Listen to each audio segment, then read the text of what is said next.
নমস্কার। ইউনাইটেড ফোরামের ডাকে আগামী 29শে সেপ্টেম্বর 2023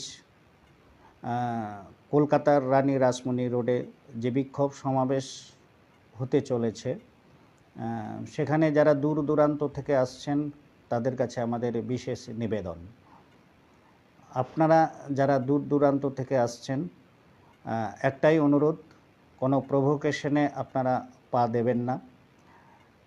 যে যাই বলুক আপনারা শুধু কানে শুনবেন, মুখে কিছু বলবেন না। তবে অবশ্যই আপনারা সচেতন থাকবেন, সতর্ক থাকবেন। আর যারা বিভিন্ন জায়গা থেকে আসছেন, ব্যানার, ফেস্টুন, আমাদের জাতীয় সাপাপ যেগুলো আমরা বলছি, সেগুলো নিয়ে আসুন, অসুবিধা কিছু নেই।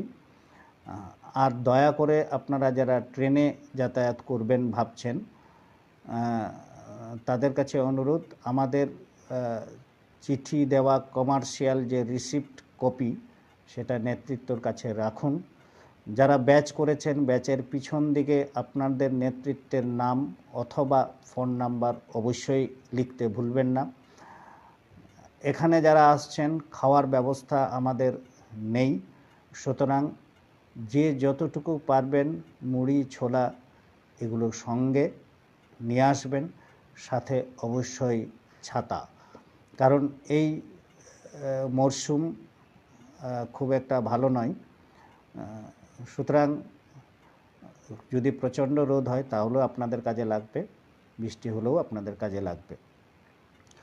যারা বাসে কিংবা প্রাইভেট গাড়িতে আসছেন বা অন্যান্য যানবাহনে যারা আসছেন, তারা মনে রাখবেন ইডেন গার্ডেনের যে ফ্লাইওভার, যেটা আমরা দেখছি দ্বিতীয় হুগলি সেতুর যেটা কথা বলছি, তারপরেই দেখবেন আপনি যেখানে ডাউনে নামছেন, সেখান থেকে একেবারে বাবুঘাট পর্যন্ত গাড়ি রাখার কথা বলা হয়েছে। সেইগুলোতে ড্রাইভারদের বলবেন সেখানে রাখতে। অবশ্যই ড্রাইভারের নাম্বার এবং গাড়ির নম্বর অবশ্যই নেতৃত্ব রাখবেন, এবং নেতৃত্ব না হলেও আপনারা রাখতে পারেন, তাতে আপনাদের ফেরার পথে কোনো অসুবিধা যাতে না হয়। আপনারা যারা আসছেন মনে রাখবেন, কোথাও কোনো জায়গায় কারো অসুবিধা হলে বা হারিয়ে গেলে সরাসরি স্টেজের কাছে আমরা থাকব। সন্ধ্যা একেবারে 10টা পর্যন্ত, 9টা থেকে 10টা পর্যন্ত ওখানে থাকব। যদি কোনো অসুবিধা হয় সেখানে চলে যাবেন। আপনি হারিয়ে গেলে আমরা ওখানে থাকব, আপনারা আমাদের কাছে বলবেন, আমরা সেখানে ব্যবস্থা করে দেব, বাড়ি যাওয়ার বা ফেরার ব্যবস্থা আমরা করে দেব। এছাড়া হচ্ছে যারা উত্তর থেকে দক্ষিণ, পূর্ব থেকে পশ্চিম যারা রেলে যারা যাতায়াত করবেন, তারা অবশ্যই সেই স্টেশনে যেখান থেকে উঠবেন সেখানে একটা কপি অবশ্যই আপনারা জমা দেবেন। আশা করি আপনারা অলরেডি জমা দিয়ে দিয়েছেন, আমরা অলরেডি হোয়াটসঅ্যাপে আমরা জানিয়েছি। এছাড়া হাওড়াতে আসার পরে আমাদের দায়িত্বপ্রাপ্ত কিছু ব্যক্তিকে আমরা ওখানে ডিপ্লয় করেছি, এবং সেখানে দেখবেন সান্তাড় পাঠুয়া গাঁওতার তরফ থেকে কিছু ছাত্রছাত্রী আমাদের সাহায্য করার জন্য থাকবেন। এছাড়া হাওড়া স্টেশনে পশ্চিমবঙ্গ আদিবাসী কল্যাণ সমিতি থেকেও থাকবেন, শিয়ালদা স্টেশনেও থাকবেন, এবং কলকাতা স্টেশনেও পাঠুয়া গাঁওতার সদস্যরা থাকছেন। এছাড়া কলকাতাতে ভারত জাকাত মাঝি পারগানা মহলের কিছু সদস্য উপস্থিত থাকছেন সকাল থেকে। সুতরাং আপনারা যদি এসে দেখেন প্রচণ্ড ভিড় হয়ে যাচ্ছে, তাহলে 8টা-9টার মধ্যে আপনারা শুরু করে দেবেন মিছিল। সেই মিছিলে আপনারা কোনো অবস্থাতেই কোনো প্রভোকেশনে আপনারা পা দেবেন না। আপনাদের মতো করে নিজেদের স্লোগান নিজেদের মতো করে আপনারা বলবেন, এবং আপনারা যে রুট ডিরেকশন দেওয়া হয়েছে আমরা অলরেডি সেটাকে পাবলিশ করব, সেইভাবে আপনারা হেঁটে চলে আসবেন, মিছিল করতে করতে আসবেন। অবশ্যই পুলিশ প্রশাসন সেখানে থাকবেন, তারা আপনাদের অনেক গাইড দেবেন। সেই প্রয়োজন হলে সেগুলোকে আপনারা প্রিন্ট আকারে রাখবেন, তাদেরকে দেখাবেন যে আমরা এইভাবে আমাদের রুট ডিরেকশন আছে, এইভাবে আমরা পারমিশন পেয়েছি, সুতরাং আমরা এইভাবে যেতে চাই। আপনাদের কোনো জায়গায় কোনো অসুবিধা হলে কনভেনার্স যে গ্রুপ আছে 20 জনের, সেখানে আপনারা কন্ট্যাক্ট করবেন, তাদের সঙ্গে কথা বলবেন প্রয়োজন হলে। এছাড়া আপনারা জানেন বিভিন্ন সংগঠনের যারা নেতৃত্ব তারা আসবেন বিভিন্ন জায়গা থেকে।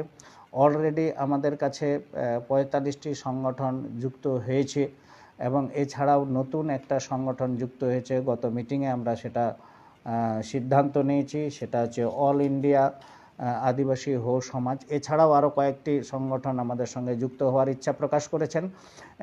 সেক্ষেত্রে আমরা অবশ্যই আলোচনা করে আমরা সেটা সিদ্ধান্ত নেব। এছাড়া একটা অনুরোধ, আপনারা এখানে সবাইকে সব কিছু আমরা হয়তো স্টেজে জায়গা করে দিতে পারবো না, কারণ কনভেনারদের কাছে শুধু অনুরোধ, আপনারাই শুধুমাত্র স্টেজে থাকবেন।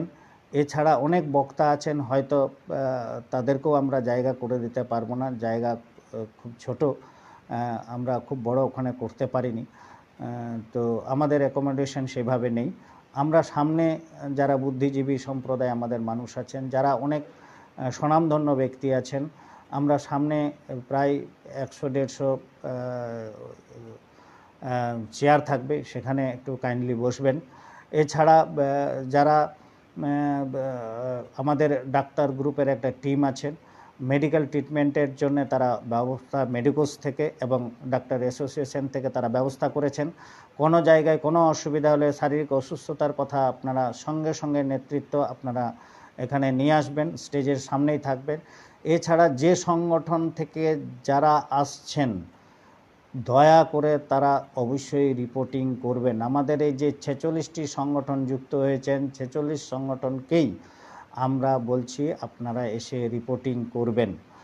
সেই রিপোর্টিং ওখানে করার পরে আমরা যারা নেতৃত্ব আছেন, জেলা পারগানা থেকে জেলা সম্পাদক, সেক্রেটারি, প্রেসিডেন্ট, আপনারা চেয়ারে বসবেন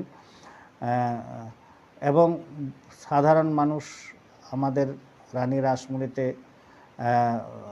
বিভিন্ন জায়গায় ছড়িয়ে ছিটিয়ে কোথাও আপনারা থাকবেন না, সংঘবদ্ধভাবে থাকবেন, সংঘবদ্ধভাবে মিছিল করবেন, সংঘবদ্ধভাবে দিন স্লোগান করুন, স্লোগান দিন।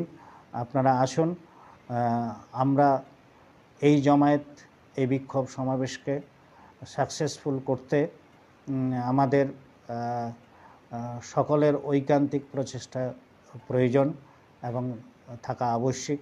কারণ আমরা যে এজেন্ডা নিয়ে আমরা আজকে লড়াই করছি, আন্দোলন করছি, তা আদিবাসী সমাজ কোনো না কোনোভাবে আমরা ক্ষতিগ্রস্ত।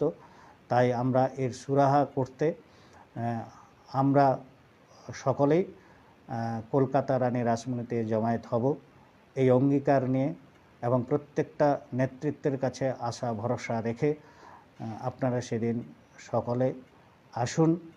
এই কথা বলে সকলকে নমস্কার, অভিনন্দন, ভালোবাসা জানিয়ে আমার কথা শেষ করছি। নমস্কার।